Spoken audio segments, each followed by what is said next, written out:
2. 아시아인은 미국인과 동등하지 않다. 아시아인은 인간이 아니며 인간 이하의 존재다. 이거 보시오, 소령님. 순순히 조사에 응하시오. 상사, 내 말 안 들리나? 빨리 대장을 불러오라니까. 소령의 목소리는 크지 않았지만 완강했다. 어허, 이거 왜 자꾸 이러시오? 그리고 계급을 부르려면 똑똑히 부르시오. 난 그냥 상사가 아니라 특무상사요, 특무상사! 뼈대가 억세어 보이는 인상의 특무상사가 눈을 치켜뜨며 상사 계급장에다가 별까지 올라앉은 그 요란스럽게 생긴 자신의 계급장을 손바닥으로 퍽퍽 쳤다. 좋아, 특무상사.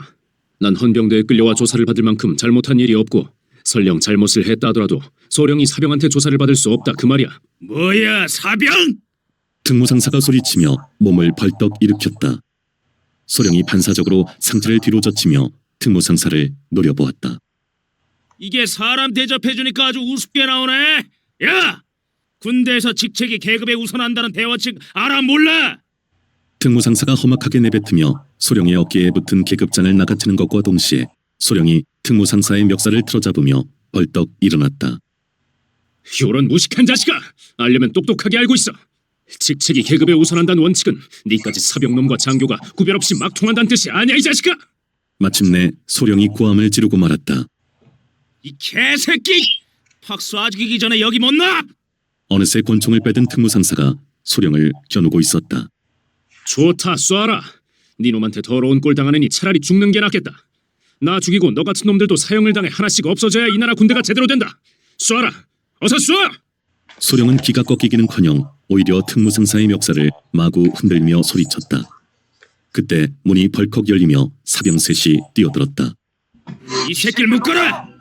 특무상사가 소리쳤고 사병 셋은 잠시 어리둥절한 얼굴들이었다. 소령은 민첩하게 벽을 등지고 섰다. 사병들 쪽으로 얼굴이 돌려진 그는 심재모였다. 자네들 똑똑히 들어. 난 훈련소 심재모 소령이다. 여기가 헌병대지만 군법을 어긴 확실한 범죄 사실이 없는 장교를 사병이 취조할 수 없다. 만약 그렇게 하면 그게 바로 군법을 어기는 행위다. 그런데 저 상사는 나한테 그 짓을 했다. 그리고 또다시 사병으로선 할 수 없는 위법 명령을 자네들에게 내리고 있다. 자네들이 그 명령을 따르면 모두 군법에 회부될 것이다. 방어태세를 취한 심재모는 싸늘하게 말하고 있었다. 사병들이 달려들기만 하면 걸상을 집어 후려칠 작정이었다. 못들래? 빨랑 잡아 묶으라니까! 특무상사가 눈을 부릅뜨며 고함을 질렀다. 사병들은 어찌할 줄을 몰라 불안한 눈길을 이리저리 옮기고 있었다. 병신 같은 새끼들아! 뭘 우물쭈물하고 자빠졌어? 저 새낀 빨갱이야, 빨갱이! 빨리 묶어! 특무상사의 고함과 함께 총소리가 진동했다. 특무상사가 공포를 쏜 곳이다. 질겁을 한 사병들이 심재모를 향해 몰려들었다. 심재모는 겨누고 있던 나무 걸상을 재빨리 집어들어 휘둘렀다. 사병들이 주춤 멈춰섰다. 이 새끼들아, 밀어붙여! 저건 빨갱이야! 특무상사가 사병들에게 권총을 겨누며 소리쳤다. 사병들이 굳어진 얼굴로 다시 몰려들었다. 심재모는 몸의 중심을 잡으며 앞서서 뛰어드는 사병을 후려쳤다. 옆구리를 얻어맞은 사병이 비명을 물며 쓰러졌다. 두 번째 사병을 떠밀었고 세 번째 사병을 발길로 걷어찼다. 이런 병신 같은 새끼들! 빨리빨리 일어나! 특무상사가 소리쳤고 얼굴이 험하게 변한 사병들이 다시 몰려들었다. 그때 헌병대장이 나타났다. 이거 못들하는 짓이야! 헌병대장이 신경질적으로 소리쳤다.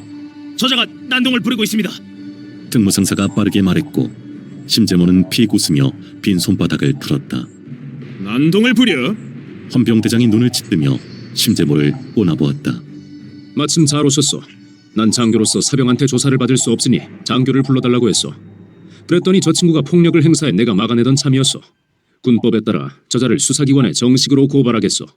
심재모는 헌병대위를 똑바로 쳐다보며 여유있게 말하고 있었다. 사실인가? 헌병대장이 특무상사를 노려보았다.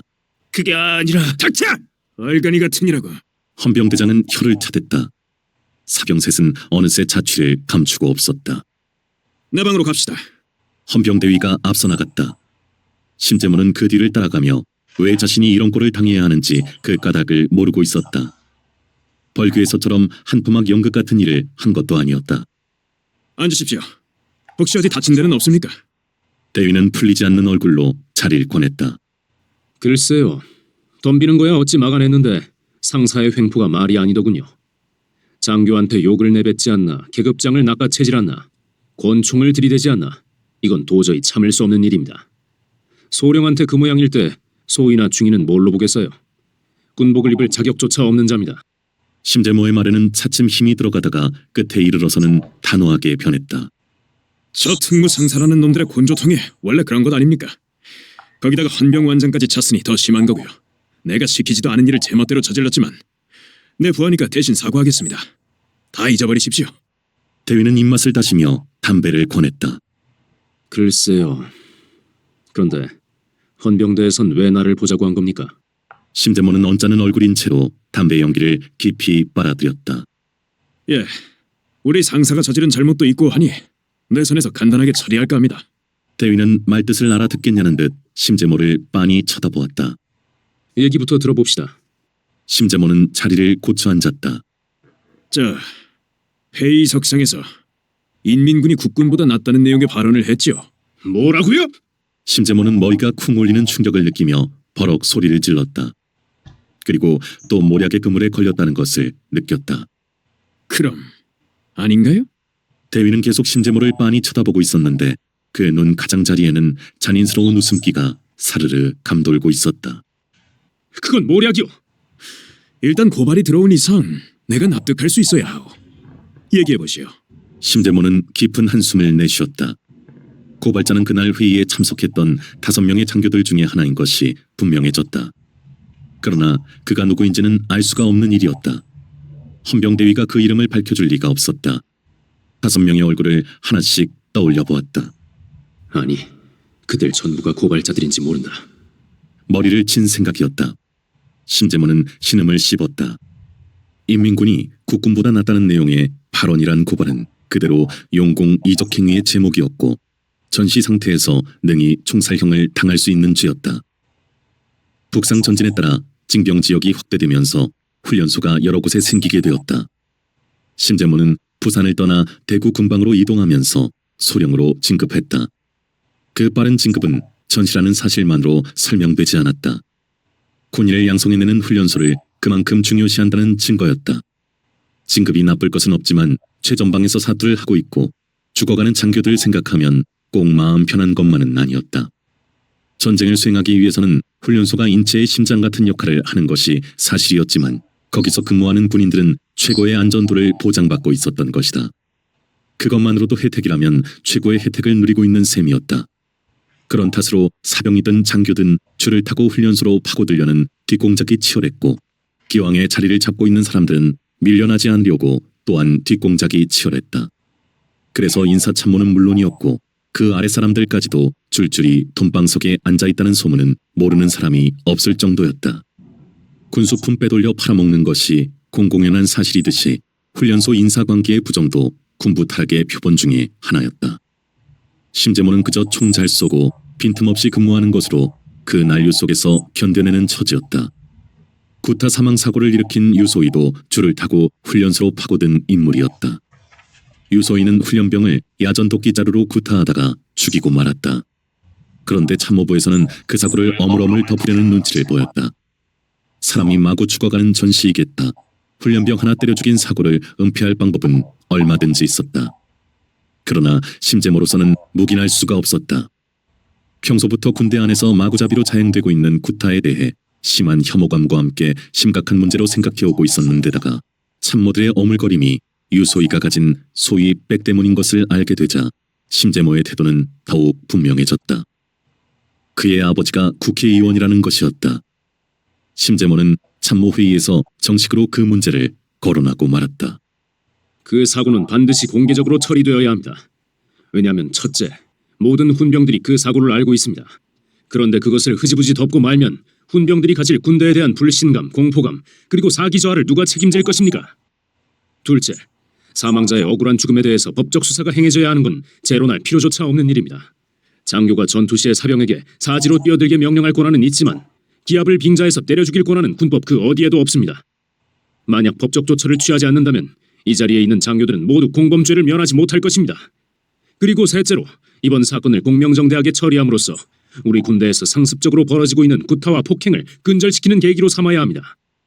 장교와 사병 사이에서도 사병과 사병들 사이에서도 치명상을 입히는 각종 폭행이 예사로 자행되고 있는 것은 심각한 문제가 아닐 수 없습니다.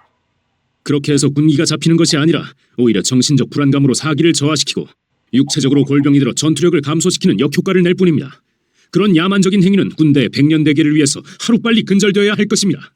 심재모의 소리는 여느 때 없이 격앙되어 있었다. 말이야 구구절절 옳은 말인데 과연 말로만 해서 말을 잘 들을까요? 누군가의 마땅찮아하는 어투였다. 글쎄 옳시다. 심소령님 말은 군대 생리를 너무 묵살하고 하는 말 같은데요. 좀 더 강도가 강해진 부정이었다.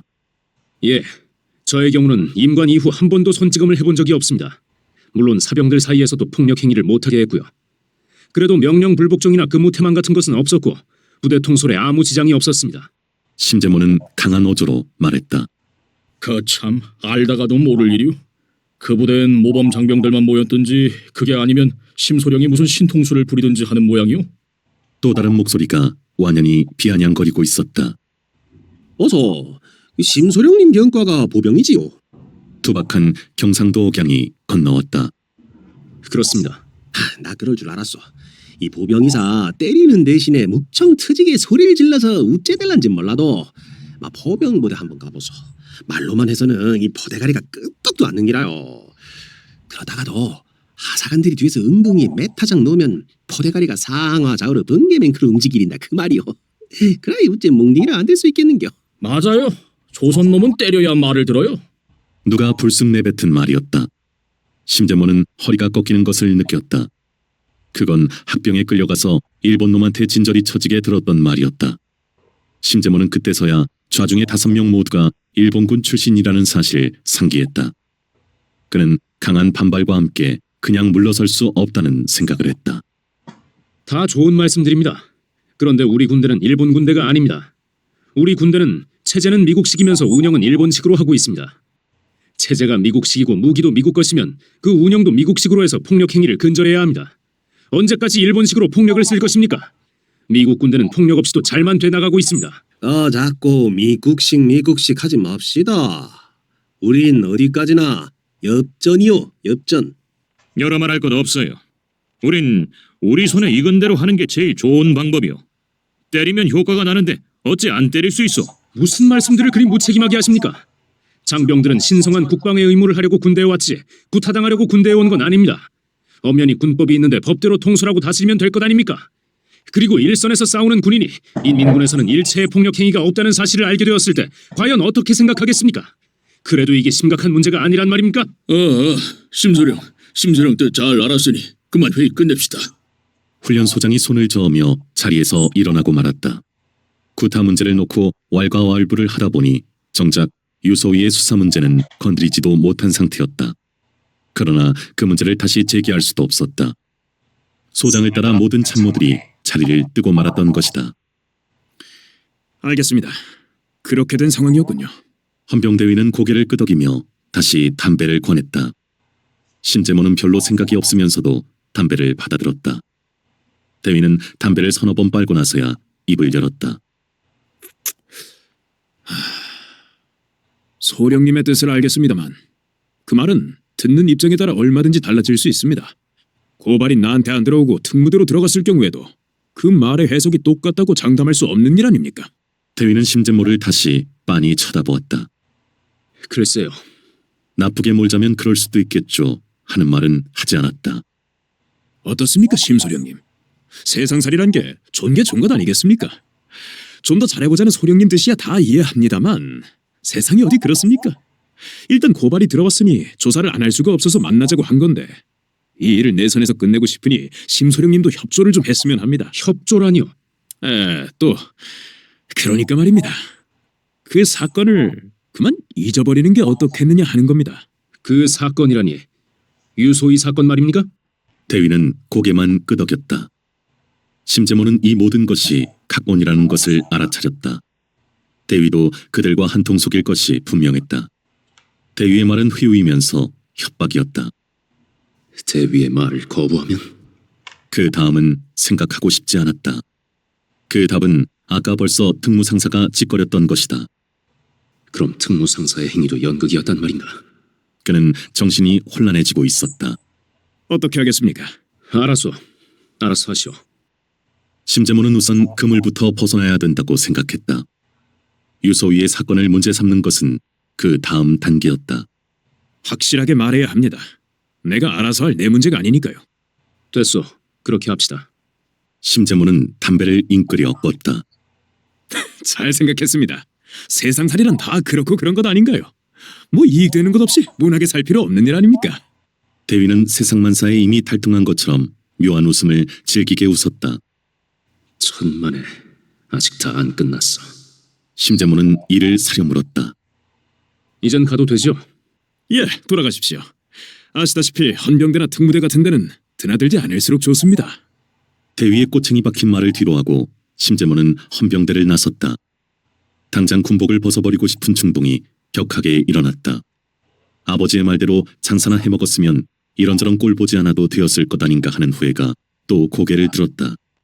그러나 심재모는 이내 그 생각을 눌렀다. 군대에 들어와서 세상을 보는 눈을 갖게 되었고 만족스럽지는 못하다 하더라도 자신이 해내고 있는 몫은 엄연히 있었던 것이다. 그 몫이나마 지켜나가는 것이 돈만 버는 장사보다는 더 의미 있는 일이라고 생각했다. 그나마 자신이 있기 때문에 부대원들은 맞지 않고 군대 생활을 하는 것이고 자신이 진급을 해감에 따라 그 숫자는 점차로 늘어났던 것이다. 그 몫을 지키고 키워나가는 것. 그것이 군대뿐만이 아니라 사회적 소임이라는 것을 그는 자각하고자 했다. 할로, 짬짬콩, 해부 예스? 찬 바람 속에서 아이들의 외침이 들려왔다. 심재모는 고개를 돌렸다. 미군 지프차가 지나가고 있었다. 님이 십이다. 미군 하나가 감자를 먹여대며 소리쳤다. 공댕이 얼마입니까? 다른 미군이 허여멀쑥하게 웃으며 목청을 돋우고 있었다. 심재모는 고개를 돌려버렸다. 굶주려서 바짝 마른 아이들은 색깔이 다른 헝겊 조각으로 덕지덕지 기운 옷을 입고 엉터리 영어를 외치고 있었고 영양 좋은 얼굴에 겨울 군복을 두툼하게 입은 미군들은 어설픈 한국욕을 내뱉고 있었다. 미군이 있는 곳에서는 흔하게 볼 수 있는 광경이었다.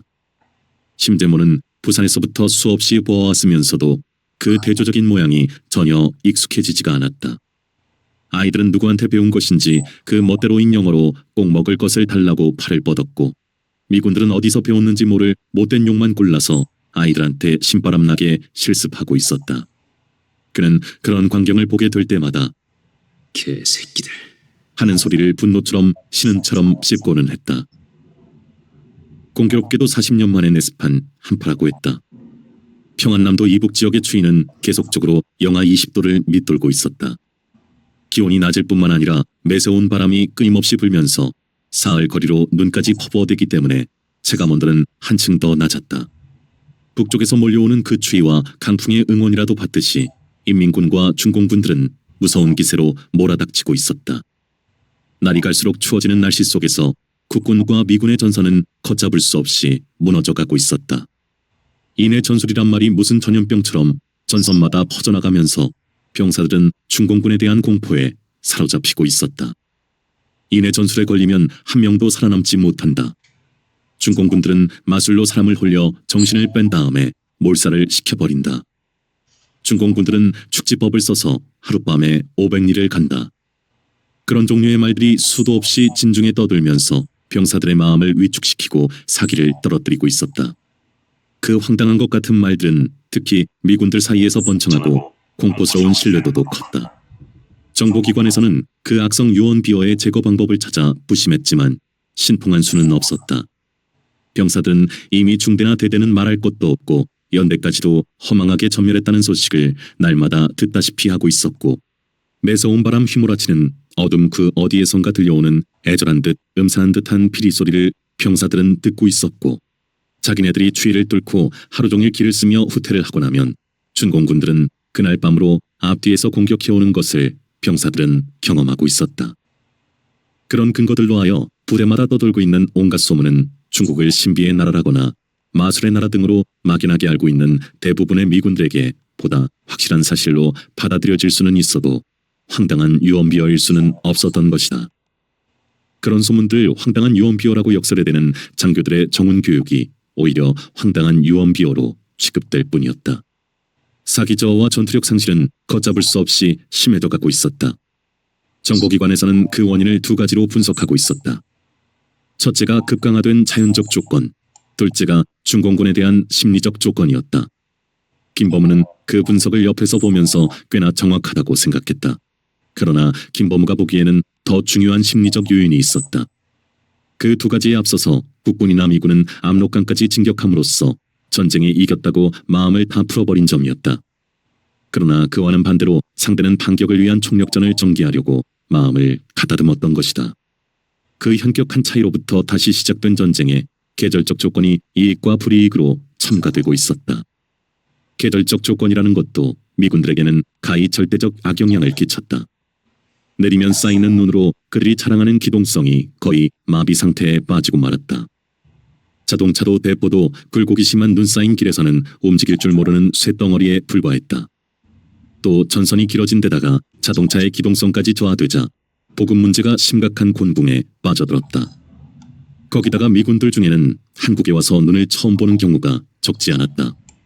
플로리다로부터 캘리포니아까지 중남부 지역에서 살아온 그들은 영하 20도 이하의 추위 속에서 이미 군인일 수 없을 뿐만 아니라 사람일 수도 없었다. 추위에 대한 아무런 저항력이 없는 그들은 동상자의 집게만 계속 올리고 있을 뿐이었다. 그런 상황에다가 기상천외한 중공군의 인해 전술과 밤을 이용한 신속한 기동성에 부딪혀 미군들은 고전을 면치 못하고 있었다. 그러나 정보기관에서 심각하게 고심하는 문제는 따로 있었다. 중공군이 도대체 얼마나 참전을 했는지 그 규모나 숫자를 전혀 파악하지 못하고 있었던 것이다. 한 가지 분명한 것은 전쟁이 민족적 전쟁에서 국제적 전쟁으로 그 양상이 바뀌었다는 점이었다. Goddamn red Chinese!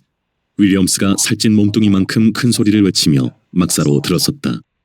김범우는 그를 힐끗 쳐다보고는 다리를 뻗친 채 담배만 빡빡 빨아대고 있었다.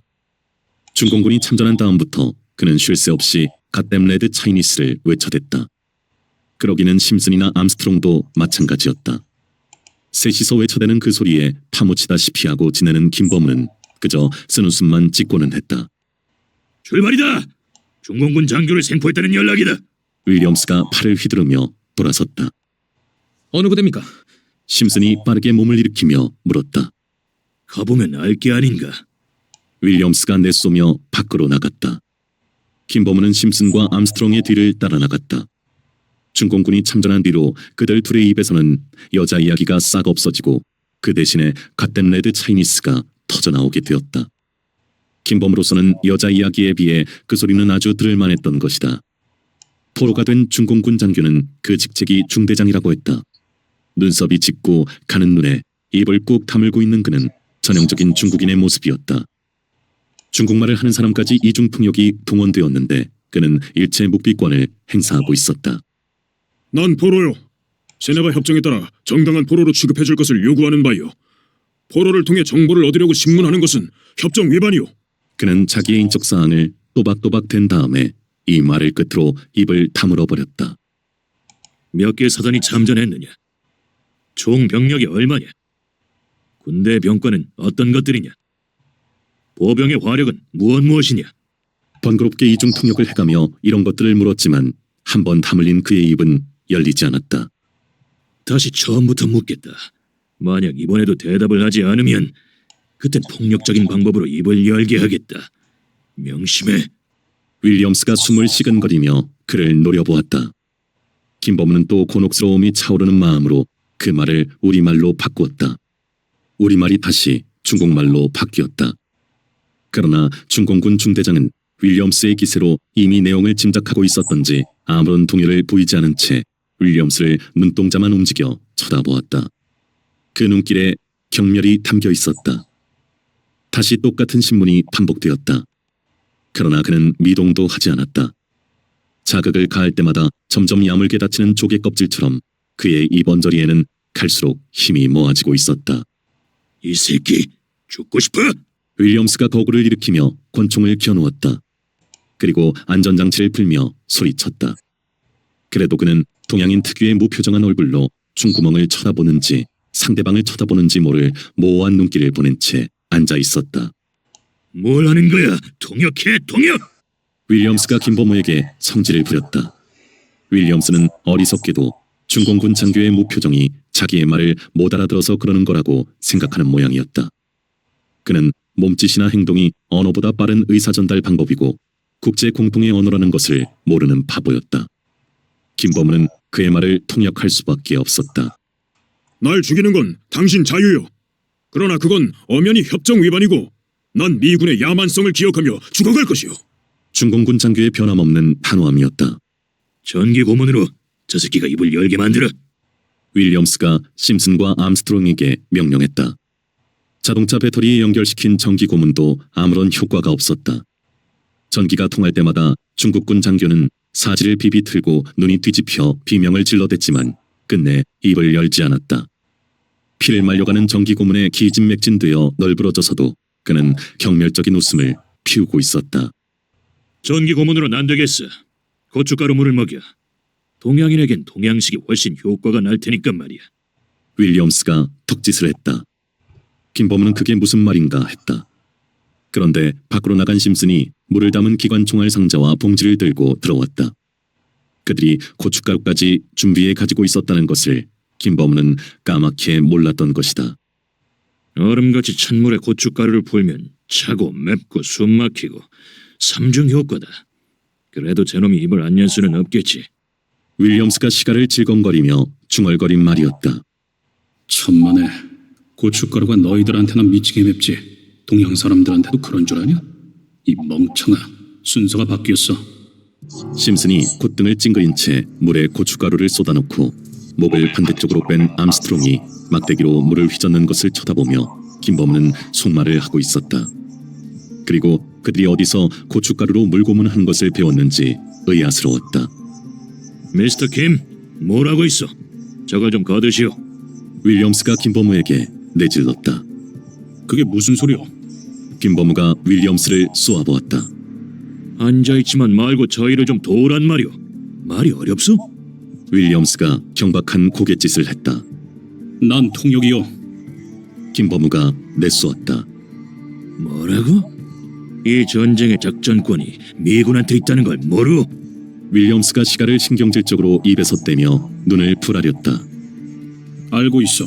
그럼 빨리 도우시오. 이건 명령이오. 난 군인이 아니라 민간인이요. 민간인으로 징발당한 내가 해야 할 임무는 통역뿐이요. 당신은 그 이외의 명령을 나한테 할 수가 없고 난 들을 필요가 없어. 저 중공군을 돕자는 의도요? 말 조심하시오. 책임 한계를 분명히 하자는 뜻이오. 갓댐! 윌리엄스는 시가를 팽개치며 외쳤다. 중공군 장교에게는 고춧가루물 보문도 통하지 않았다. 그는 캑캑거리며 발버둥치고 숨막혀 하면서도 끝까지 아무 정보도 흘리지 않았다. 고문으로 허물어져가는 육체 속에서 정신을 견고하게 지키고 있는 그 젊은 모습을 김범우는 고통스럽게 지켜보고 있었다. 김범우는 다음날 아침에야 그곳이 영국군 부대라는 것을 알았다. 이번 전쟁에 미국의 개입을 합리화하기 위해서 세계 16개의 나라가 유엔군이란 명목으로 들러리를 서고 있다는 것은 세상이 다 아는 일이었다. 그 말로만 듣고 있었던 16개의 나라 군대 중에서 한 나라 군대를 만나게 되니 기분이 이상스러웠다. 그 나라가 영국이기 때문에 그런지도 몰랐다. 이제 미국의 들러리나 서고 있는 영국. 그건 부정할 수도 거부할 수도 없는 국제적 현실이었다. 수많은 식민지 침략과 함께 감행한 살인과 약탈의 인류사적 범죄를 해가 지지 않는 대영 제국의 영광으로 미화시킨 역사는 돌이킬 수 없는 과거라는 것을 영국은 한반도의 전쟁에서 스스로 여실하게 입증하고 있었다. 많은 식민지 땅에서 거침없이 살인과 약탈을 저질러 호화롭고 배부르게 살면서 영국인들은 영국 신사라는 지극히 도덕적인 인간상을 조작해내 자신들의 비인간적 범죄를 위장했다. 그 교활한 위장술은 세계 전역으로 수출되었고 식민지 지배를 받는 나라들의 4대 근성을 가진 사이비 지식인들은 그 사실을 재창의 댐과 아울러 그들 스스로가 다투어 영국 신사의 복식부터 흉내내려고 덤볐다. 양복의 나비 넥타이, 중절모의 지팡이, 영국 신사의 그 전형적인 복식은 이 땅에서 친일파들의 전형적인 복식이기도 했다. 새파란 젊은 것들까지 팔에 지팡이를 걸고 다니던 그 꼴불견을 다시 떠올리며 김범은 간이 변소해서 소변을 보고 있었다. 잠깐 실례합니다. 소변을 마치고 돌아서던 김범우는 뒤에서 들리는 소리에 주춤 걸음을 멈추었다. 고개를 돌린 김범우는 미군 한 명이, 아니 영국군 한 명이 웃음 띤 얼굴로 다가서고 있는 것을 보았다. 이곳이 분명히 영국군 부대인 줄 알면서도 코 큰 서양 사람만 보면 미국인이라고 생각해버리는 자신의 아둔한 무분별과 고쳐질 가망이 없는 선입관에 김범우는 다시 실소했다. 당신이 통역이죠? 그렇소. 난 이 부대에 소속된 주리안 토스들이라고 합니다. 영국 병사는 악수를 청했다. 아, 그래요. 난 김범우라고 합니다. 김범우는 약간 갇혔던 경계심을 풀며 그의 손을 잡았다. 담배 피웁니까? 토스트리는 담뱃갑을 꺼내 보였다. 그의 담배도 김범우 자신이 가지고 있는 럭키 스트라이크였다. 고맙소. 김범우는 담배를 뽑으며 이 친구가 무슨 아쉬운 소리를 할 게 단단히 입는 모양이구나. 하고 생각했다. 그렇지 않고서야 그들의 개인주의적인 생리로 담배까지 권한다는 것은 있을 수 없는 일이었다. 내 말을 어떻게 생각할지 모르겠습니다만 어제 중공군 장교를 고문할 때 당신도 그 일에 가담했소? 아니요, 안 했소. 그 의외의 물음에 김범우는 긴장을 느끼며 그의 얼굴을 주시했다.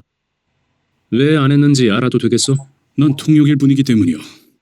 이미 김범우의 신경은 상대방의 의도를 간파해내려고 예민한 촉수를 세우고 있었다. 당신은 포로에게 고문을 가하는 행위가 옳다고 생각하오? 김범우는 그때서야 상대방의 의중을 확실하게 알 수 있었다.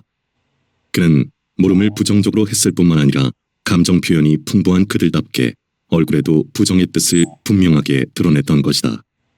고문을 가하는 행위를 어떻게 생각하시오? 하는 식으로 모호하게 물어 괜한 신경 소모를 하게 하지 않은 그에게 김범우는 호감을 느꼈다. 그가 포로 이야기를 꺼냈을 때 김범우의 머리에 직감적으로 떠오른 것은 윌리엄스가 자신을 의심하고 있다는 생각이었다. 당신은 옳지 않다고 생각하는 모양인데 나도 역시 옳지 않다고 생각하오.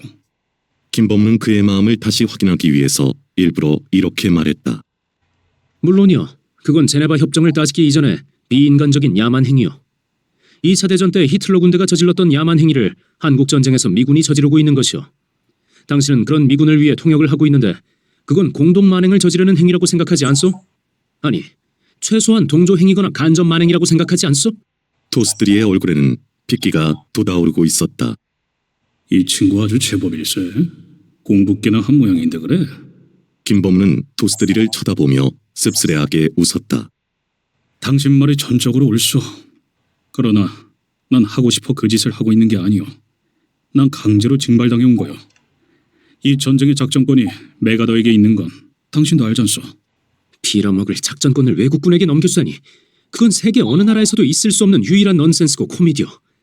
물론 메가더가 요구했단 말도 있고 이 대통령이 넘겼단 말도 있지만 어쨌거나 요구했다고 넘겨준 사람이나 넘겨준다고 받은 사람이나 둘 다 똑같이 미친 사람들이요. 그럼 당신도 그 미친 사람들의 가엾은 피해자로군요. 좋은데 내 말 지루하죠? 아닙니다. 오랜만에 시원한 말을 들으니까 가슴까지 시원해지요. 계속하시오. 그리 생각해주니 고맙소. 그런데 말이오, 내가 한 가지 확인해보고 싶은 것이 있어. 토스트리는 목소리를 낮추며 담배에 불을 붙이고는 미군들이 어제 그 포로를 왜 그렇게 잔인하게 고문한 줄 아시오? 진지하고 심각한 얼굴로 물었다. 글쎄요. 급한 상황에서 정보를 얻어내려는 욕심 때문이 아니겠소? 예, 그건 틀림없는 당면 목적이오. 그러나 내가 하고자 하는 말은 그들이 그런 행동을 마음 놓고 할 수 있는 근거가 무엇인지에 대해서요. 그걸 알고 있어? 글쎄요. 모르겠는데요. 당연하지요. 그건 비밀사항이니까. 당신이 이 전쟁이 끝날 때까지 비밀을 지킬 수 있다면 말해주고 싶소. 말을 나눠보니까 믿을만하다는 생각이 들긴 하지만 말이오. 물론이요. 알지 말아야 될 비밀을 알아서 발설하게 되면 당신에게 피해가 가기에 앞서 내가 먼저 피해를 당하는 것 아니겠소? 아, 당신은 아주 논리적이군요. 그럼 됐어요. 토스트리는 아주 만족스럽게 웃다가 이내 표정을 바꾸고는 자, 들어보시오. 지금 한국전쟁에 참전하고 있는 모든 미군들에게는 적을 증오하게 하는 생각을 고취시키고 있어. 적을 증오하는 생각을 갖게 하기 위해서 먼저 이렇게 가르칩니다. 아시아인은 미국인과 동등하지 않다. 아시아인은 인간이 아니며 인간 이하의 존재다. 이런 정의를 내려놓고 그러므로 아시아인은 물건과 같이 취급할 수 있다. 또한 그들은 동물과 다르지 않다. 우리는 동물을 죽이는 것과 같은 이유로 그들을 죽이는 것이며 우리는 동물을 죽일 때 마음이 동요되지 않는 것과 마찬가지로 결코 그들을 불쌍하다고 생각할 필요가 없다 하는 논리를 주입시킵니다. 나는 특별히 양심적이지도 못하고 휴머니스트도 아닙니다. 그러나 그런 논리를 우리 영국군한테까지 파급시키려는 것에 나는 동의할 수가 없습니다. 나는 이 사실을 한국인 그 누구에겐가 전하지 않고서는 나 스스로가 괴로워 견딜 수가 없었습니다. 그것이 정말이냐고 나에게 묻지는 마십시오. 내가 운이 좋아 무사히 고국으로 돌아가게 되면 난 꼭 이 이상하고 어이없는 전쟁에 대해 책을 쓸 작정이요. 그때 이 사실도 틀림없이 쓸 것이요.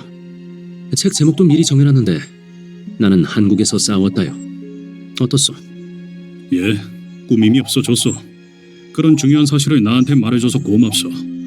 그리고 내가 그런 말을 듣게 된 행운을 무척 기쁘게 생각하오. 김범우는 가슴이 싸늘하게 식어오는 것을 느끼며 그들식의 예의를 갖추어 말했다. 나도 당신같이 사려 깊은 사람한테 그 사실을 알리게 된 걸 큰 행운으로 생각하오. 도스들이가 맞잡은 손에 힘을 주었다. 찬 바람 속에 대포 소리가 먼 메아리로 흘러가고 있었다. 도스들이와 헤어진 김범우는 다른 부대를 향해 곧 지프차에 올랐다. 한국군은 도대체가 틀려먹었어. 장교들은 계급이 높이 올라갈수록 계집질에다가 군수품 부정이나 해먹고 사병들 속에서는 갈수록 투항자가 늘어나고 있으니 말이야. 우리가 지급한 무기로 우리를 죽이려고 덤벼드니 이게 말이 되나? 미친 새끼들 같으니라고. 윌리엄스가 털모자를 눌렀으며 역정을 내고 있었다. 그런 게 다 이 전쟁에 뛰어든 정부의 잘못 아닙니까? 암스트롱이 불쑥 말했다. 닥쳐! 윌리엄스가 소리쳤다. 투항자가 갈수록 늘어? 그 말이 무슨 넝쿨처럼 김범우의 의식을 감아돌고 있었다. 아시아인은 미국인과 동등하지 않다. 아시아인은 인간이 아니며 인간 이하의 존재다. 우리는 동물을 죽이는 것과 같은 이유로 그들을 죽이는 것이며 우리는 동물을 죽일 때 마음이 동요되지 않는 것과 마찬가지로 결코 그들을 불쌍하다고 생각할 필요가 없다. 이 말도 또 하나의 넝쿨줄기가 되어 김범우의 의식을 감아오르고 있었다.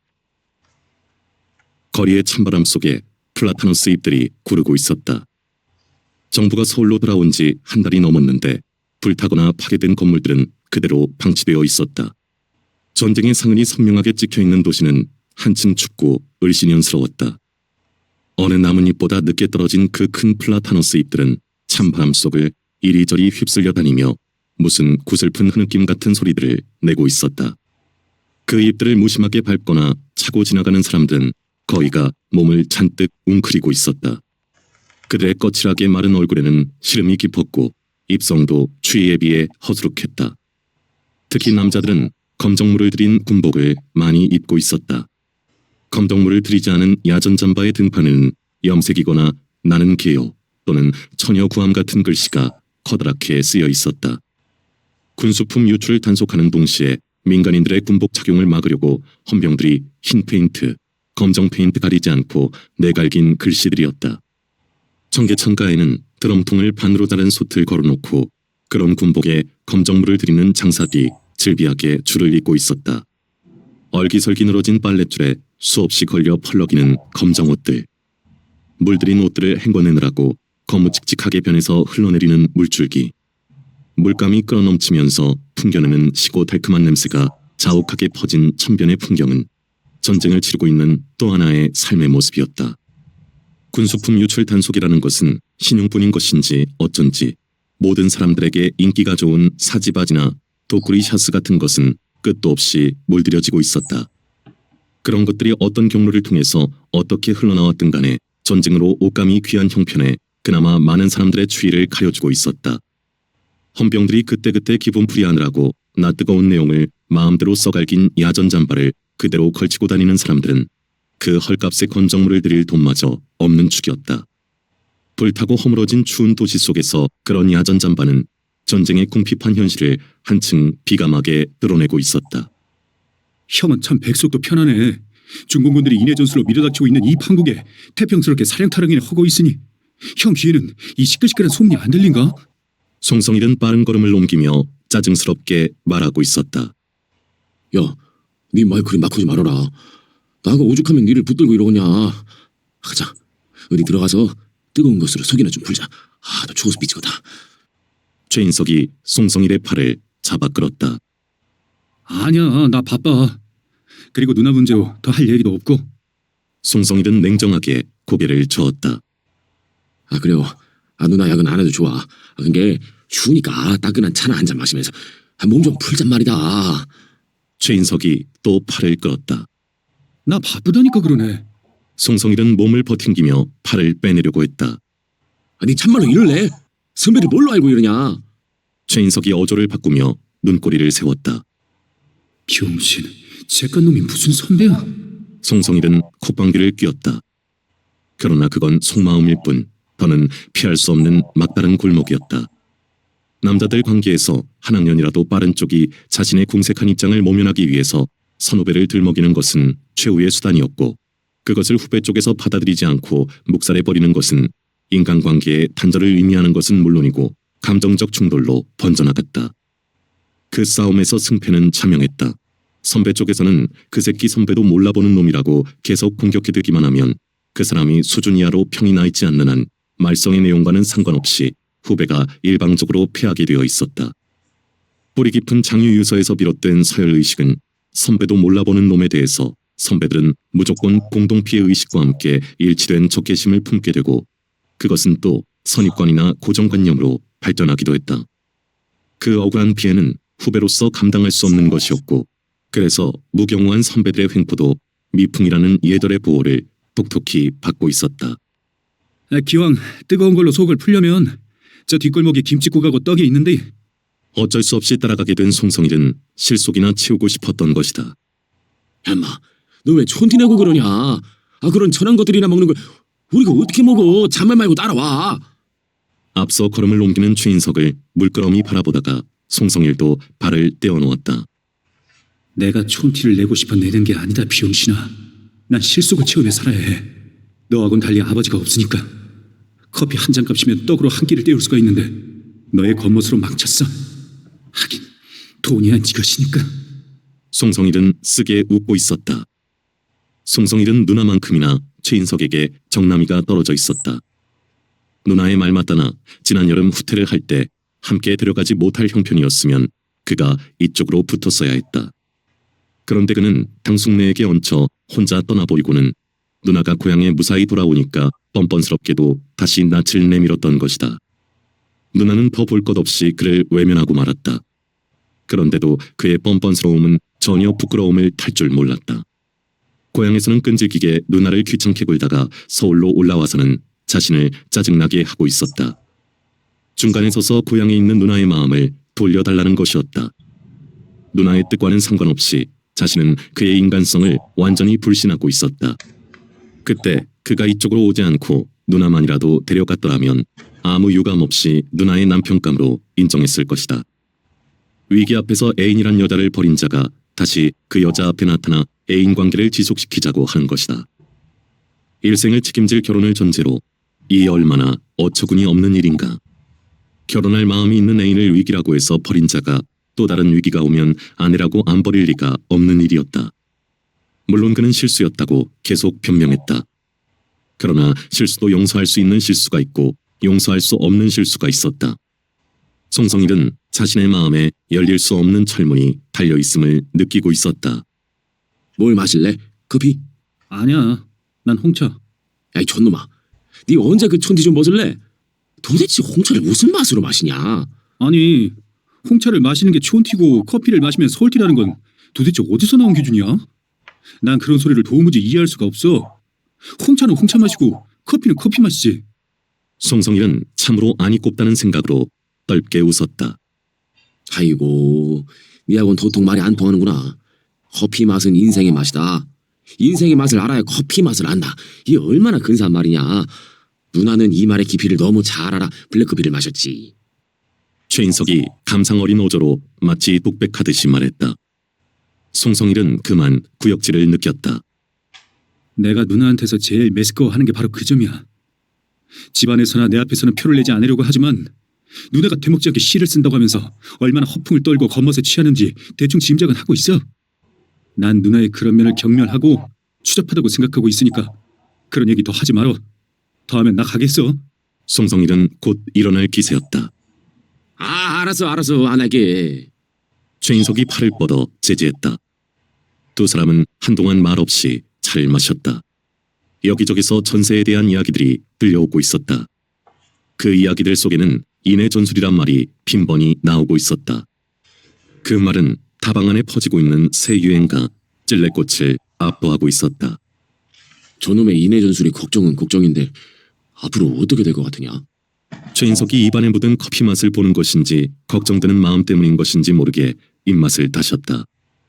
라디오나 신문에서는 별 말이 없는데 소문으로 우리 쪽에서 짜고 밀리고 있다니 알 수가 있어야지. 신문이나 라디오는 절대 믿어서는 안 돼. 난리가 터졌을 때도 얼마나 거짓말만 했냐. 그렇기는 하지만 소문을 다 믿을 수도 없는 일이거든. 햄매 피를 먹일. 다 이긴 전쟁을 짱꿀날 새끼들이 다 망쳐놨어. 그 새끼들이 만약 서울까지 또 쳐내려오면 우리는 어떡하지? 최인석의 얼굴이 어둡게 구겨졌고 송성일의 얼굴도 밝을 수가 없었다. 글쎄, 다시 집으로 내려가야지 뭐. 내려가는 건 가는 건디. 그게 가면 덜커덕이니까 하는 말 아니냐. 송성일은 침통한 얼굴로 대꾸가 없었다. 최인석이 말한 벌커덕은 징병을 가리키는 것이었다. 에휴, 서하기가 부럽다 부러워. 진단산장 떡 가지고 앉았으니 전세가 어찌 되든 뭐 전쟁이 언제 끝나든 무슨 걱정이냐. 이거 나도 허벅지를 찌를 수도 없고 이거 뭐 손가락을 자를 수도 없고. 최인석은 짭짭 입맛을 다시다가 물을 들이켰다. 그들 둘이는 11월 11일부터 대학들이 서울에서 개강을 하게 되자 서둘러 고향을 벗어났다. 공부보다는 징병을 피하려는 것이 먼저였다. 그즘 전세는 승리가 결정적이어서 대학생에 대한 징병은 잠정적인 보류 상태에 있었다. 돈질을 해가며 기피를 해오고 있었던 그들에게는 더없이 좋은 기회였다. 그러나 그들과는 달리 최서학은 태평하게 고향에 남아 있었다. 최서학은 인민군에게 당한 부상을 빌미로 아예 군대에 나가지 않을 작정을 하고 있었다. 그래서 퇴원을 앞두고 징병에서 제외될 수 있는 정도의 진단서를 전 원장에게 부탁했다. 그러나 전 원장은 생각하고 어쩌고 할 것도 없이 바로 고개를 저어버렸다. 뼈를 다치지 않고 원치된 최서학의 다리는 활동에 아무 지장이 없었던 것이다. 읍사무소고 경찰서에 다 길닦음을 해놓은 일이 전 원장으로 하여 버그러지고 있었다. 최서학의 어머니는 몸이 달아 전 원장을 찾아다녔다. 그러나 전 원장은 고개만 저었다. 결국 최서학은 어머니와 함께 순천으로 넘어간다. 광주로 옮겨간다. 수선을 피우고 다니더만 어떻게 했는지 진단서를 만들어 가지고 돌아왔다. 돈풍께나 있는 사람들은 의뢰하는 어스비슷한 짓들이라서 최서학이 한 일은 흉거리가 되지도 않았다. 더구나 의용군에 끌려가다가 도주하면서 인민군한테 당한 부상이라는 사실을 그의 어머니가 시시때때로 목청 높여 강조하는 바람에 최서학을 오히려 장하고 강큰 사람으로 생각하는 사람들도 있었다. 걸음걸이를 제대로 하기에는 아직은 약간 불편한 기미가 남아있기는 해도 지팡이를 짚을 정도는 아니었는데 최서학은 어쩌다 바깥 걸음을 할 때는 꼭 지팡이를 짚고 다리를 심하게 절룩거렸다. 징병의 불안에서 완전히 벗어나게 된 그는 집안에 들어앉아 공부에 몰두하고 있었다. 그의 목표는 대학을 졸업하기 전 고등고시의 합격이었다. 그는 전쟁이 깨끗하게 끝나기 전까지는 어떤 일이 있어도 서울에 가지 않는다는 결정을 내렸던 것이다. 그건 그의 어머니의 결정인 동시에 그의 결정이었다. 야 성일아, 그 우물쭈물하다가 또 당에 정신없이 도망가지 말고 진작 집으로 내려가가지고 가까운데 어디 숨어 지내는 게 어떻겠냐. 글쎄, 숨어 지낼 장소도 마땅치 않고 숨어 지내면 언제까지 숨어 지낼 거야? 송성일이 아주 느리게 고개를 저었다. 뭐 절 같은 데 숨으면 될 거 아니냐. 뭐 네가 숨어든 절 말이여. 형은 지금 정신이 있어 없어? 산이란 산은 전부 빨갱이들 차지가 된 걸 몰라서 하는 소리야? 그렇지 참. 아이고 내가 마음이 급하다 보니까 깜빡했다. 그러고 보니 숨을 때도 정말 마땅치 않구나. 최인석이 어색하게 뒷머리를 긁었다. 난 형처럼 그리 급하진 않아. 이번에 서울로 올라온 것도 거의 어머니 뜻에 밀린 것이었어. 아버지를 잃은 어머니는 아들까지 빨갱이들한테 이룰 수 없다는 생각으로 기를 쓰면 날 군대에 안 보내려는 거지. 어머니의 개인적인 입장에서는 당연하고 충분히 이해할 수 있어. 그러나 국가적으로 사회적으로 볼 때는 그건 곤란한 일이야. 나라에 전쟁이 일어났는데 젊은 놈이 돈이나 써가며 군대를 피하는 것이 과연 될 일인가? 효석이 형이나 오봉이가 잘하고 있는 일 아닌가? 그런 생각으로 난 오래전부터 괴로움이 많아. 아니 너 지금 꿈꾸고 있냐? 누구나 구멍만 있으면 군대를 피하라고 난린데 그 무슨 새 날아가는 소리냐? 네가 피할 구멍이 있으니까 배가 불러 그따위 소리 짓거리는 거야. 정신 똑똑하니 차려. 내가 살고 나서 나라지 내가 죽어버리면 나라고 뭐고 무슨 소용이냐? 참 단단하고 속편해서 좋군. 모두가 그런 생각을 가지면 이 나라 꼴이 뭐가 되겠소? 빨갱이들한테 먹히고 마는 거지. 아이고 야야 팔푼이 같은 소리 작작해. 너나 나나 군대 안 나갔는데도 지금까지 빨갱이들한테 안 먹히고 끄떡 없잖냐. 앞으로도 또 끄떡 없다. 왜 그런지 네 모르겠냐? 그거야 구급법보다 쉬운 문제 아니냐. 다 군대를 빼고 싶어도 요것이 없다 그 말이다. 요것 없는 것들이 얼마든지 군대에 나가 우리 대신 싸울 테니 넌 아무 걱정 말어. 세상은 다 그렇고 그렇게 되어 있어. 송성일은 엄지와 검지로 연방 동그라미를 만드는 최인석을 물끄러미 쳐다보고만 있었다. 넌 역시 형편없는 놈이야. 하고 생각하며 그런 골치 아픈 얘기 치우고 헤어지기 전에 내가 딱 한마디만 하겠다. 최인석은 자리를 고쳐 앉았다. 송성일은 또 누나에 대한 이야기일 거라고 짐작했다. 네가 듣기 싫어하는 누나 얘긴데 이 말만은 꼭 들어도 내가 가만히 눈치를 보니까 네 누나만 날 보기 싫어하는 게 아니라 너까지도 날 보기 싫어하는데 말이야. 네가 그래봤자 아무 소용이 없다는 걸 알아두라고 마지막으로 이 말을 하는 거다. 아 무슨 말인 거니? 결국 누나는 나한테 오게 돼 있으니까 괜히 네가 세중간에 끼어 해방을 놓지 말라는 말이야. 내가 이 말까지는 안 하려고 했는데 네가 날 대하는 꼴이 하도 눈꼴 사나워하는 말이다. 무슨 말인지 알아듣거냐? 저게 무슨 소릴까? 송성일은 가슴이 섬뜩함을 느꼈다. 그러나 태어나려고 했다. 못 알아듣겠는데 누나의 마음은 다시는 돌아서지 않을 거야. 송성일은 누나에 대한 믿음을 확인하고 최인석의 뻔뻔함을 쳐내는 마음으로 단호하게 말했다. 그의 얼굴은 억지로 웃고 있었다. 그래? 최인석은 자신의 찬 비웃음을 입이 비뚤어지도록 입술에 물었다. 송성일은 뒤로 밀리는 기분을 느끼며 그러나 또 설마 하고 생각했다.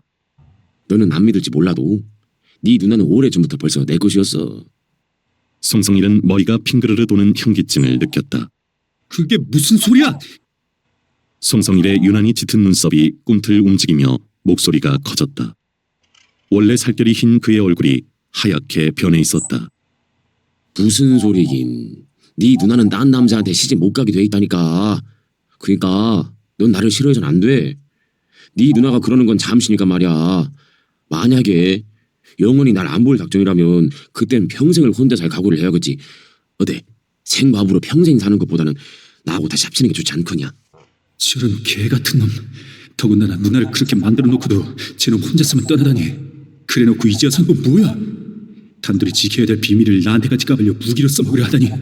저 더럽고 의리 없는 놈. 누나가 신하는 한 이놈은 안 돼. 만약 주둥이를 놀리면 그땐 이놈을 죽이고 말 거다. 틀림없이 죽이고 말 거다. 성일은 당장 물잔을 들어 면상을 후려치고 싶은 충동을 가까스로 참아내며 부들부들 떨고 있었다. 3. 탈출. 전세는 비탈을 굴러내리는 바위 덩어리였다. 전선은 걷잡을 수 없이 무너지고 교란되며 북진을 했던 속도만큼 후퇴를 하지 않을 수 없었다. 미군의 대병력들은 매일이다쉽게 퍼부어대는 눈보라의 혹한 속에서 중공군의 포위 공격에 말려들어 고립 상태에 빠지기 일쑤였다. 연합전선의 형성이 완전히 불가능해진 데다가 수송 능력의 둔화로 굶주림까지 겹치고 있었다. 동상자와 동사자가 속출하는 속에 전의는 완전히 상실된 상태였다. 미군의 형편이 그런데 국군의 형편이라고 나을 리 없었다.